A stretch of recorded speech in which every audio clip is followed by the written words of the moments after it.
Beach neighborhood off of Garden Avenue, Florida Public Utility is replacing an aging infrastructure. We're putting in new plastic pipe. As you can see, we're in the right-of-way here.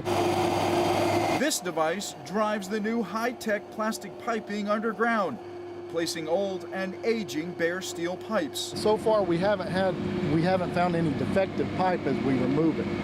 You will find some surface rust. We discovered bare steel pipes from the 1970s carrying highly flammable natural gas buried just feet from homes where children play and families sleep. It's a pipe replacement program that was approved by the Public Service Commission in 2012. Florida Public Utility has embarked on a 10-year program to replace 350 miles of bare steel piping across the state and right here in our community.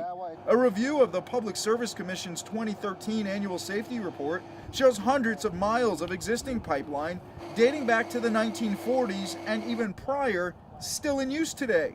Corrosion on these pipes led to 1,300 gas leaks just last year. We have some bare steel pipe that was put in anywhere from the 50s to 1970 in our system, and since it's some of our older pipes, we wanted to replace it with newer technology.